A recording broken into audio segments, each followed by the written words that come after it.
Boa tarde aos colegas da disciplina de Políticas Públicas, boa tarde à professora Marta Fará.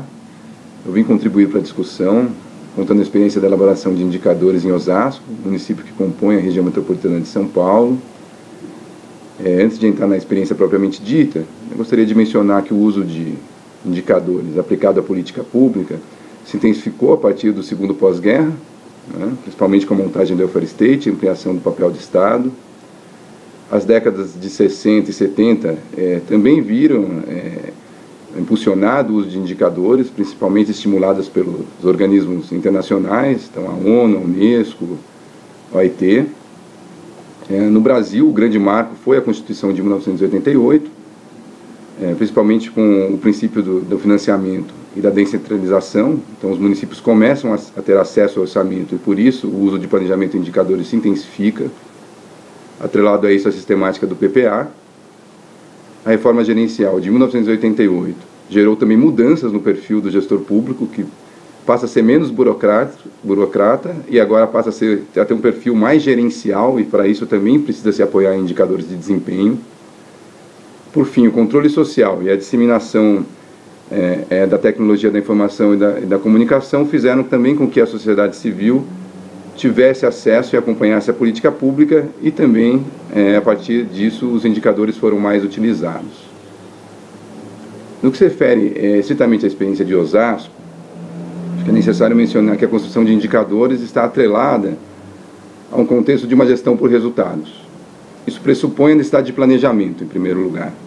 Ou seja, o que queremos com os indicadores, né? Bom, nessa experiência específica, o que se espera dos indicadores é que ele possa contribuir para o monitoramento do esforço público para alcançar uma visão de futuro esperada para a cidade. Em Osasco, optou-se por fazer o planejamento estratégico refletido no instrumento legal do PPA, né, o Plano Plurianual. Bom, a princípio se baseou nas demandas da sociedade e no programa de governo. O processo de planejamento também teve a participação de todos os setores da administração pública municipal. Isso é um fator muito importante para posteriormente o uso dos indicadores, e ele foi guiado por um ambiente de retomada do planejamento. Então, a partir da visão de futuro, que contempla uma visão de desenvolvimento econômico, equidade social e regional, da elevação da qualidade de vida da população, os gestores públicos foram convidados a responder perguntas sobre as suas intervenções públicas, como por quê, o que, como, quando, quanto e quem.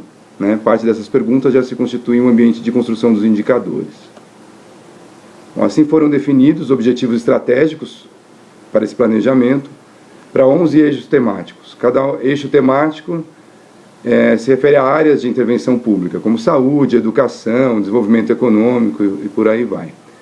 Cada objetivo estratégico contou com um ou mais indicadores. Também se definiu programas, que também tiveram seus indicadores, e, por fim, ações de governo, que tiveram produtos, meta física e meta financeira. Foram definidos cerca de 100 indicadores. Né? Atualmente, o processo que estamos trabalhando agora é na construção de metas para cada um desses 100 indicadores, e meta de 4 anos, para os próximos 4 anos. Outro aspecto que eu gostaria de mencionar é que o processo de construção de indicadores dentro de uma administração pública municipal não é algo tão tranquilo como pode se pensar. E eu gostaria de colocar aqui para discussão na classe pelo menos 6 indicadores, 6 desafios que contemplam a construção desses indicadores. O primeiro desafio é que, por ser uma discussão bastante técnica e fechada num círculo de especialistas, o seu desafio está em fazer os envolvidos no processo de planejamento refletir sobre o tema. Uma discussão muito fechada. Só os especialistas de algumas áreas conhecem essa discussão. A totalidade dos funcionários públicos não conhece. O desafio é implementar esse hábito. Né? Um segundo desafio que eu gostaria de colocar é a discussão também envolve a escassez de bases de dados secundárias, com desagregação municipal. Né? Então, a dificuldade de elaboração de indicadores de desempenho de qualidade passa por escassez de bases de dados no Brasil. Né? Para se ter uma ideia,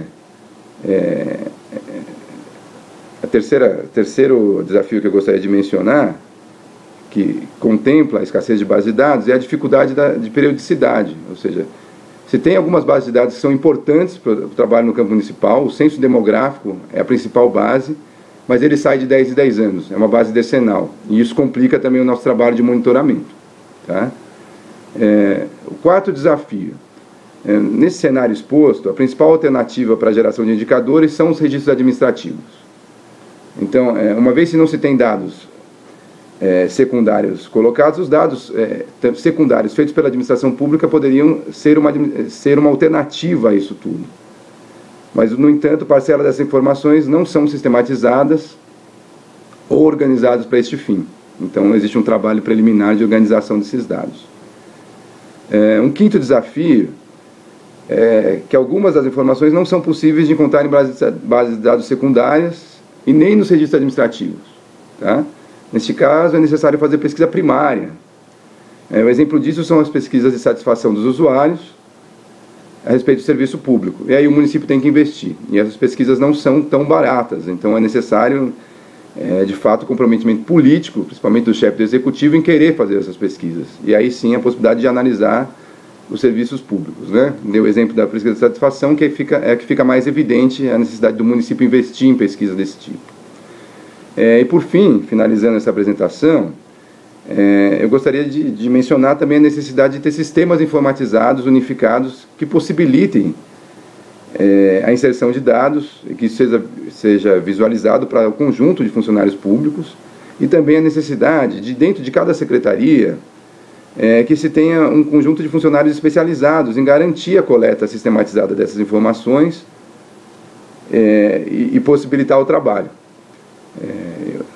Eu fico por aqui, me despeço a todos, espero que esses desafios colocados sejam alvo de reflexão na aula. Boa tarde.